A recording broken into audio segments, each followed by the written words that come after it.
Good morning, everyone. Thanks for coming in at 9 a.m. in the morning on a Friday. Definitely appreciate it. This is actually a pretty good crowd, all things considered. So, my name is Jedi, as he said. I'm the founder of OpenForge, and I am here today to talk to you about why designers and developers need to share a common language. And more importantly, I'm here today to talk to you about how you can create a common language for your product teams, right, in your company. So, before we get started in the how, let's talk a little bit about the why, right? So we're going to do a little role play here. So every product starts with an idea. And in this case, we're going to say that you are the founder of your company, or you're the decision maker in your company. And you say to me, you say, Jedi, I've got this wonderful idea.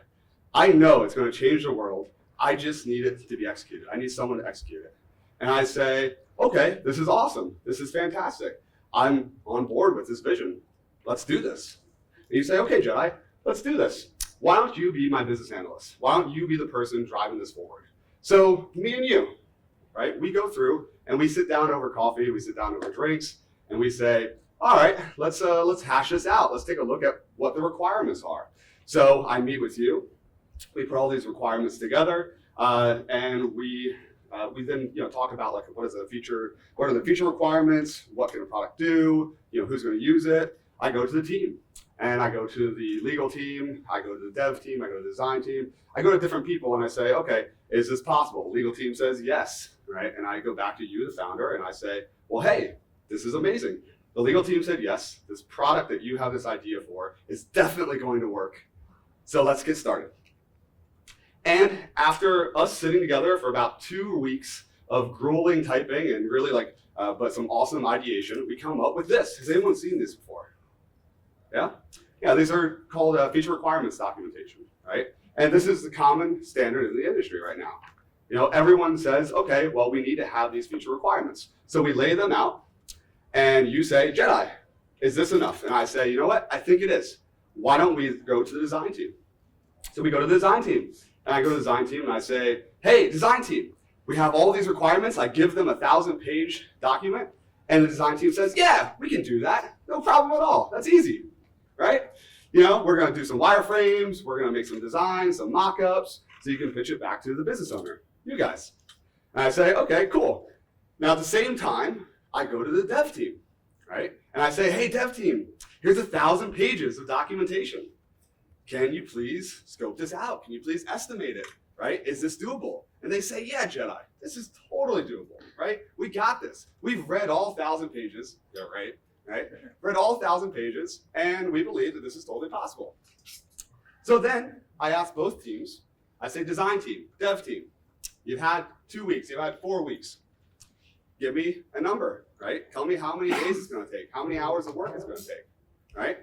And the team comes back and they say, you know what, Jedi? We believe that we can get this done conservatively with a little bit of buffer in 6 months for $1 million. So now I go back to you and I say, hey, business owner, guess what? We have a product roadmap now. We're pretty confident that for $1 million and in 6 months, we can finish this. And you're ecstatic. You're like, hell yeah! We can get this done for $1 million. It's only going to cost $1 million. It's only going to take 6 months. This is a $1 billion idea. Of course, I'm going to approve this, right? Go for it. They say, Jedi, you're approved. Let's make this happen. But Jedi, before you start, I want your verbal and written confirmation that all the teams are signed off. The design team signed off, the dev team signed off, right? And that the timeline is going to be met. And you say, you double check with the design team, you double check with the dev team, and both teams say, yeah, Jedi, we are guaranteed able to get this done in this time, right?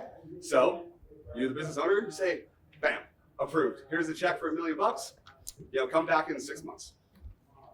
So you're obviously, or I'm ecstatic, right? I say, woohoo, this is fantastic. I go to my spouse, I'm like, I'm gonna get a promotion. By the time this project is over, we are just gonna be doing fantastic because I know that this is gonna get done, right? Does this sound familiar? Some people so far? So what happens? So month one goes great, right? Month one goes fantastic. We're getting the team all together. We're doing some partying, right? We're probably spending more time on alcohol for team building, right, than we are for anything else. Month 2 and 3, we start working, right? We start mapping everything out. The design team comes together, dev team comes together, right? We're starting to really, build this product out, do some proof of concepts, X, Y, Z. And then after that, we get to month 3 and 4. It's crunch time. We're really working. Month 5 rolls around. Month 6 rolls around. Month 6 rolls around, we're supposed to be done, right? Well, we're not done yet. I asked the team, I say, hey, how much longer? Only a couple weeks. We're really close though, Jedi. We promise you, we're really close. Sounds familiar to a lot of people. I see so many people smiling in this audience. And then 8, 9, 10, 11. Finally, we're at month 12. And it's still not done. And I have to come to you, the business owner, and I have to say, hey, I'm so sorry, but this is where we're at. We're 12 months into the project. We've got 10,000 milestones, and 50% of them are late. 50% of them aren't done yet. And we're already double the budget, double the timeline. And you say to me, Jedi, but what do you mean? How is this possible? You promised me, you assured me that this was going to get done on time. Maybe a month over is acceptable, but double? That's crazy. And I'm like, I don't know how to answer this. I asked the dev team, I asked the design team. I'm nervous. I'm just like, I'm like shrinking up on myself because I think I'm going to get fired now, right? And so I go to the design team, I go to the dev team, and I ask them, what's going on, guys? Right? When are we going to get this done? Why didn't this happen? And their only response is, I don't know. Let's pass the bottle because we know we're all getting fired now, right? We know this project is going to get canned, right? And when I ask them, why did this happen? Well, they're unclear. They just don't know. So let's ask ourselves why. Does anyone have any idea what the number one leading cause of development time going over is? What's up? No? Miscommunication? Close? Right? People not being on the same page? Sure. So, according to GitLab, Global Developer Report in 2016, right, 50% of developers being surveyed said that the reason they were not able to meet their deadlines is because of unclear direction. But what do you mean unclear direction? We spent weeks building this together. Me and you. We spent weeks on this. How is this unclear? Right? Well, let me ask you, the audience, right? We're done with role play now. Right? So now we're back, and you guys are the audience, and you're listening in. And I asked you to look at this. And I asked you in 3 seconds to tell me, what is this app? What does this do? Can anyone tell me? No, I couldn't tell you. I have no idea, right? Who can read this and actually come up with this is what this product looks like, right? It's impossible, right? It's like reading a 1,000-page novel and memorizing every word and interpreting every word and assuming that I'm going to interpret it the same as you're going to interpret it. It doesn't work that way. But what if we did something different? What if instead of written requirements, we use visual requirements instead? Now, even though you have no context on what this application is, right? I bet you, if I ask you to just look at it, you can tell me some things about this. You can see, oh, that's the start screen. Oh, there's a sign-in, so this must be an authentication flow. There's Google sign-in, Facebook sign-in, Twitter sign-in. Wow, I can understand this. I can comprehend this. We are all comprehending this the same, right? So what if you use visual requirements, you and your team together? Wouldn't it make a better situation, right? Wouldn't it be easier? Of course. But how do you get to this? How do you create this? Well, you have to have design and development team work together on this. Not just one team can create this. If you have just the development team create this, they're going to come up with, UML diagrams or data structure diagrams or XYZ. If you have just the design team create this, they're going to come up with just a clickable prototype. But if we look at this, these visual requirements, we've got both. We've got some visual elements to it from the design team, and we also have some technical elements to it from the dev team, right?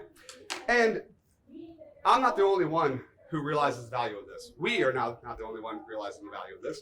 Every company in the world has been increasing their designer to developer ratio, right? If you look at the way software was done, 10 years ago, right? 2012, for instance, companies would have, like IBM, would have a 1 designer to 72 developer ratio. It's crazy, right? Even Atlassian had 1 to 25 in 2012. Now, in 2018, in 2017, most companies are around 1 to 7 or 1 to 8. right? That seems to be a good designer to developer ratio in the industry.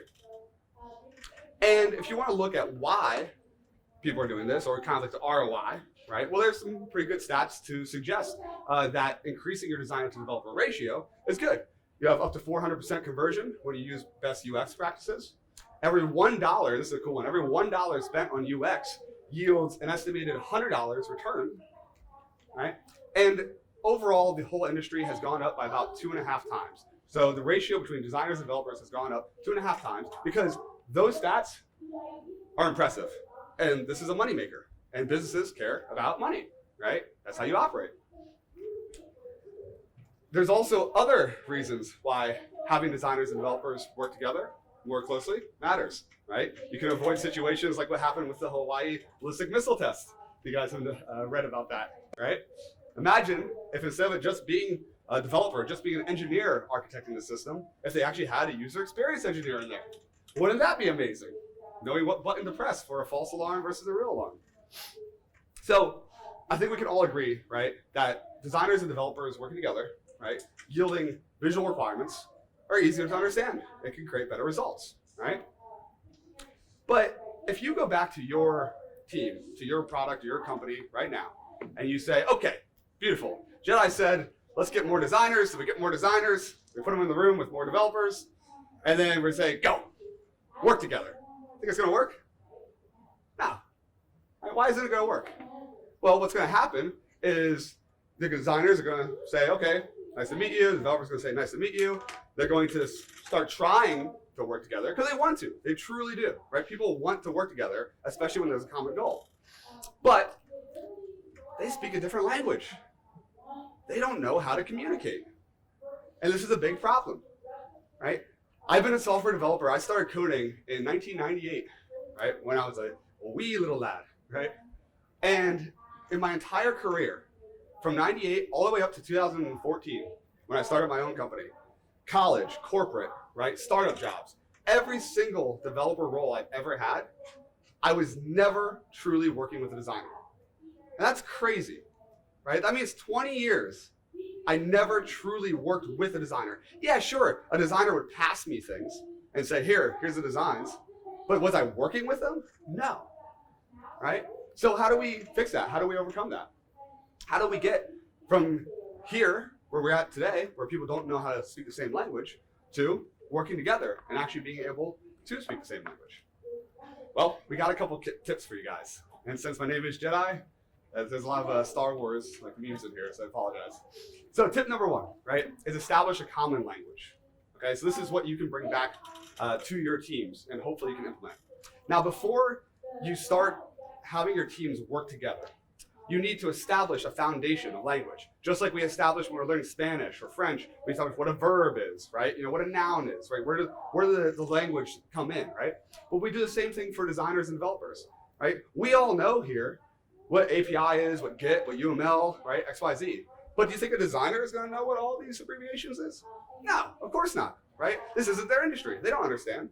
And same for us, right? How many people here know what DPI, RGB, CTA, negative space is? You might have heard the terms, but do you truly know how to apply it? Truly know what it is? No, of course not. It's not your industry, right? So you need to create a list of common terms to help teach your team how to communicate, right? Give them a starting point. And if you just Google developer terms and designer terms, Google is an amazing thing. It's going to create the list for you. There's 50 of each that you can just print out and ask your team before they start collaborating to just study it, just for a day, you know, just actually for an hour. Just see what these different abbreviations are that are used all the time in their respective industries. It's going to help a lot. Don't do this, right? So requirements documentation has been around for literally 30 years, right? It's been, for the most part, unchanged in the software development industry. We've changed everything else about what we do. We've changed the tools we use. We've changed the coding paradigms. We've changed everything. But this is still what our companies expect us to read, interpret universally, right? And come up with a product. It just doesn't work. Right? At OpenForge, we created what we call a product map. So this is what we call a product map. And a product map is a bird's eye view of your application, right? This is created by the design and development team together, right? This is not user flows, to be clear, right? This is just a bird's eye view, group by feature, and annotated by both the designers and the developers before we start the design process and before we start the development process, right? Now, we consider this to be one of our universal forms of truth. So we want to say, okay, if it's not on here, it's probably not going to happen in the actual app. So make sure it's on here, right? Then we go into the user flows, right? After you create the bird's eye view product map, which you can pass to anyone, and you can see like an idea of how big your actual application is, the complexity, right? Then you can get into user flows, right? And then you can start, establishing, page names, routes, data states, all those things, right? But you can't do this if you're still using this, right? If you're still using this, you're a little bit screwed because a picture says 1,000 words, right? And you want to be able to have a common way for your team to communicate. Now, this process might not be the best for your team, right? You might come up with your own, and that's okay, right? This is just what we use. But as long as your designers and developers are coming up with a common way of talking together, then it's going to work out. All right, tip number 2, prepare for collaboration. So before you actually start collaborating, right, you need to build some mutual respect. You need to show people that we are the same, right? Designers, what does everyone think of when they think of designers? Oh, they make things pretty, right? They're visual thinkers. They're not good at math. What does everyone think of when they think of us as developers? Oh, they're geeky, right? They're logical thinkers. They just make it work, right? Well, those are stereotypes. Stereotypes hit every industry, every population. But there's a lot we share in common. There's more we share in common than we have separate. We both architect solutions. We both utilize libraries. Designers do it too, right? We both use versioning and quality control, quality management, right? We have problem solving. We iterate. We stay up late to work on our work, right? There's a lot we have in common, and it's your job to show people that. Now, after you've established a common foundation for your team to communicate, right? And after you set up a little bit of a let's say, understanding for each other. Now it's time to redefine your process, okay? So, like I mentioned before, this is the product map, right? This works for us. I don't know if it's gonna work for you and your team, but I guarantee you, if you set your lead designer and your lead developer into a room for a week, and you ask them to come up with a process that they both agree on, that they both have to sign off 100%, they're gonna come up with something that works for your team, right? Something that has both parties reflected. But that's not the only thing you can do, right? Clickable prototypes are super important. So at OpenForge, we spend about 30% more time, more designer time on designs, on clickable prototypes, right? On everything before the development phase. That's an extra budget, right? People ask us, well, why is this design bill so much larger than other companies? And I say very easily, well, it's because we save about 63% of developer time, right? So we have a 63% savings. Why? Well, how many times have you been given requirements, and then you're a team of 20 people, and they're given requirements too, and then you guys both working for 2 weeks, then you go to merge everything together, and then you realize that their work is kind of conflicting with your work, right? This requirement wasn't clear, right? This requirement should have been thought out in the very beginning, and now you have to re-architect or redesign something, right? That's a huge waste. So by spending more time up front, actually designing, right, and having a clickable prototype, you save a ton of time on the development side, which allows you to build better products quicker, right? Tip number 4,